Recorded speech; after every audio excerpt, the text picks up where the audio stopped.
بسم اللہ الرحمن الرحیم۔ عزیز طلبہ و طالبات اور معزز ناظرین، السلام علیکم ورحمۃ اللہ وبرکاتہ۔ فہیم احمد صابری آپ کی خدمت میں حاضر ہے۔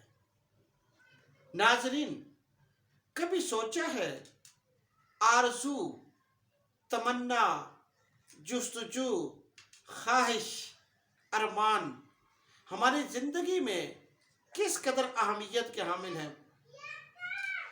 اگر خواہشیں اور آرزویں ہماری زندگی سے مٹ جائیں اور ان کا وجود تک نہ رہے تو سوچیے ہماری زندگی کیسی ہوگی؟ بالکل خاموش، آرزوؤں کے بغیر ایسے جیسے قبرستان، جیسے کسی جوہر کے اندر ٹھہرا ہوا پانی۔ اور ناظرین، آپ جانتے ہیں کہ اگر پانی ٹھہرا رہے تو اس میں بدبو پیدا ہو جاتی ہے، اور ایک ایسا وقت آتا ہے کہ یہ جو بدبودار پانی ہے وہ اس جوہر سے ختم ہو جاتا ہے، اور ایک ایسا وقت بھی آتا ہے کہ وہ جوہر بھی ختم ہو جاتا ہے، اس کا بھی نام و نشان مٹ جاتا ہے۔ آرزوئیں زندگی کے لیے نئی تاب و توانائی لے کر آتی ہیں، اور ہم انہی آرزوؤں کی وجہ سے، انہی خواہشات کی وجہ سے، اپنی تمناؤں کو تکمیل کا روپ بخشنے کی وجہ سے کئی ہفت اقالیم فتح کرتے چلے جاتے ہیں۔ ناظرین، یہ بات بالکل اظہر من الشمس ہے کہ آرزوؤں کے بغیر نہ کوئی جستجو ہوتی ہے، نہ کوئی نیا سائنسی معجزہ رونما ہوتا ہے، اور نہ ہی نئی دنیا کے نئے نئے راز ہم پر واشگاف ہوتے ہیں۔ زندگی خود خواہشات کی وجہ سے قائم رہتی ہے، اور جس وقت ہمارے اندر زندگی کو آگے دھکیلنے کی، بڑھانے کی اور جستجو کی خواہش دم توڑ دیتی ہے، یہ وہ مقام ہوتا ہے کہ پھر ہم مزید رک جاتے ہیں، آگے نہیں بڑھتے ہیں۔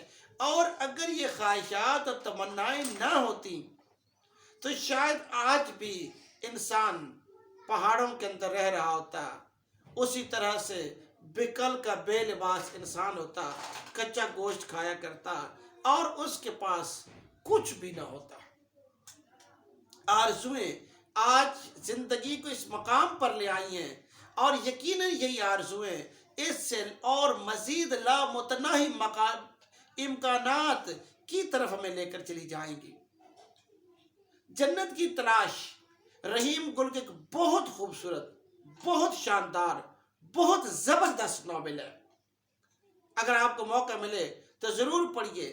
اس کا ایک ایک جو آرگومنٹ ہے، ایک ایک جو بات ہے، آپ کے اندر پتنی کیا سے کیا نئی دنیایں آپ کھول دیتی ہے، ان کی در کھول دیتی ہے۔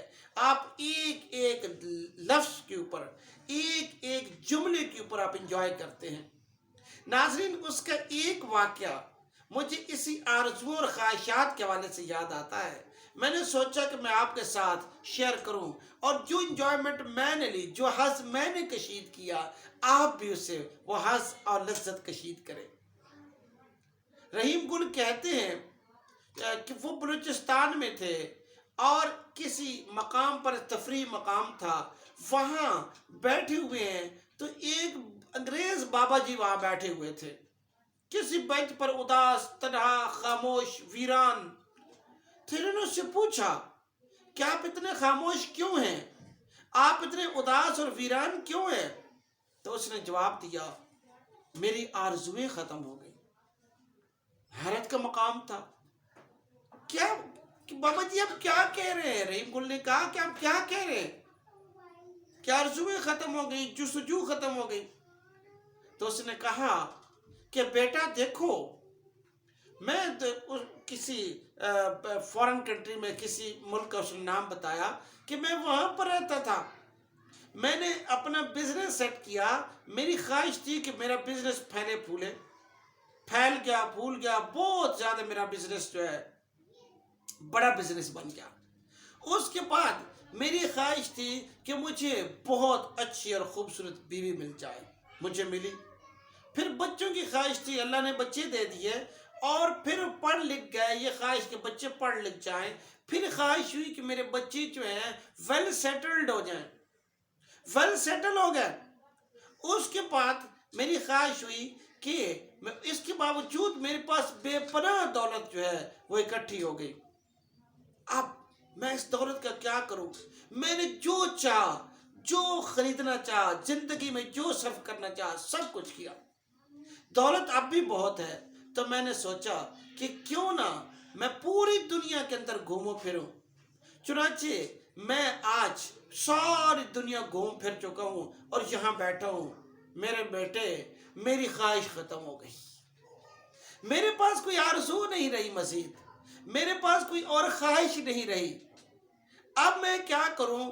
میں اتنا پریشان ہوں، میں اتنا اداس ہوں، میں اتنا ویران ہوں کہ شاید ہی کوئی اور اتنا ویران، اتنا اداس اور پریشان ہو۔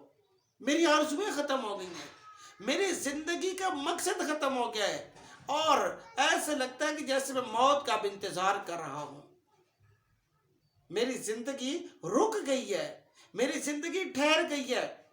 تو بلوچستان کے اندر کوئٹہ میں کسی مقام پر بیٹھے ہوا بابا یہ ہمیں کہہ رہا تھا، اور رحیم گول اسے کوٹ کر رہا تھا جنت کی تلاش میں، کہ آرزوؤں کو زندہ رکھو، تمہارے اندر تاب و توانائی رہے گی، اور جس لمحے تمہاری ساری آرزویں پوری ہو گئیں، خواہشات پوری ہو گئیں، تو یہ وہ لمحہ ہوگا کہ جو آپ کی زندگی کو جوہر میں تبدیل کر دے گا، آپ کی زندگی کو قبرستان کی خاموشی میں بدل دے گا۔ تو گویا کہ آرزوؤں کا زندہ رہنا، ان کا جاویداں ہونا، اور ان کا حسرت روپ نہ ڈالنا، یہ ہماری زندگی کے لیے اور ہماری کائنات کے لیے اور ہماری دنیا کے لیے اور ہماری قوم، ملت اور وطن کے لیے انتہائی ضروری ہے۔ ناظرین محترم، مجھے ایک اچھا خیال آیا۔ میں نے سوچا رحیم گل نے ایک بہت خوبصورت بات ہمارے ساتھ شیئر کی ہے، تو کیوں نہ میں آج اس ویڈیو کی وساطت سے آپ کے ساتھ بھی اس خیال کو شیئر کر لوں۔ اللہ تعالیٰ آپ کو اپنے حفظ و امان میں رکھے۔